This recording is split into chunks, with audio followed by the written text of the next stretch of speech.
Hello and welcome back to day 20 of How to Fix the World in 80 Days. Today's subject is intelligence agencies. And I gotta admit, I absolutely used to hate these people.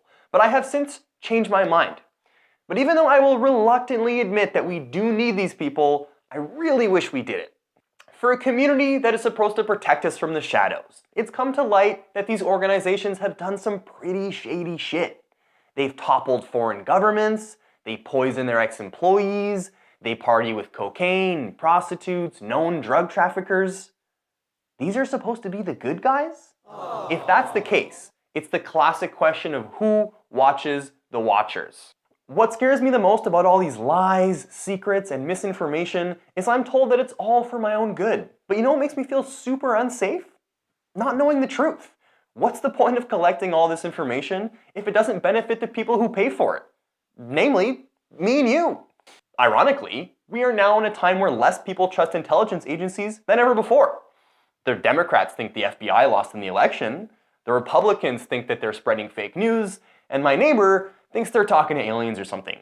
So who's left to trust these people? I am. Even though I've been ripping on these people for the better part of the past 2 minutes, I do know that we need these people.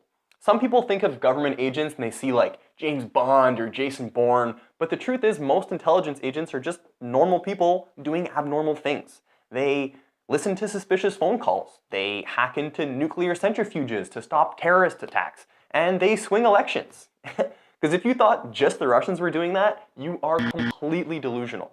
Their mission is to cast the widest net possible and leave no stone unturned.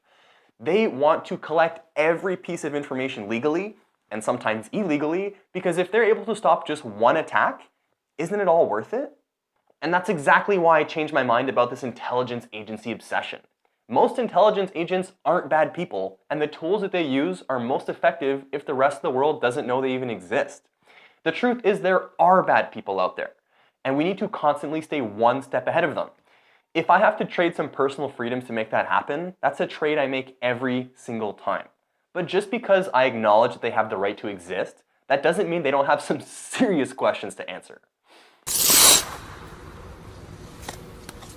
Listen, if you guys want to listen to my phone calls, read my emails, and analyze my dick pics, you guys are going to have to answer for some unforgivable mistakes. Too many intelligence agents are abusing their power, and it needs to stop, so here's a few rules. 1, be more transparent. And I do know that there's a fine line between revealing information about ongoing investigations, but I feel like you guys are overly protective. If you're worried that declassifying a document is going to put one of your agents at risk, then maybe they shouldn't have done that sketchy shit in the first place. You owe it to the public to explain why you did what you did. Hiding behind classified information is soft. Really soft. 2, be more accountable. It's come to light that on numerous occasions, intelligence agents have lied to Congress about their own illegal activities. Just because you're trying to protect the world doesn't give you a free pass to go out and do whatever the hell you want.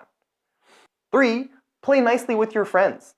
Just in the US, there are over 17 independent intelligence agencies with a combined budget of over $52 billion. And while there is definitely some interagency cooperation, most agencies compete not just with foreign countries, but between their own departments.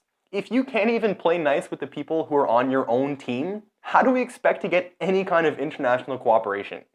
And lastly, if you want to live in a world that's less shady and secretive, the answer is really simple. Stop making a world where these people are absolutely necessary.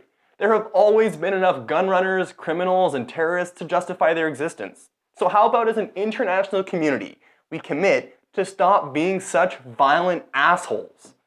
It's not the craziest idea.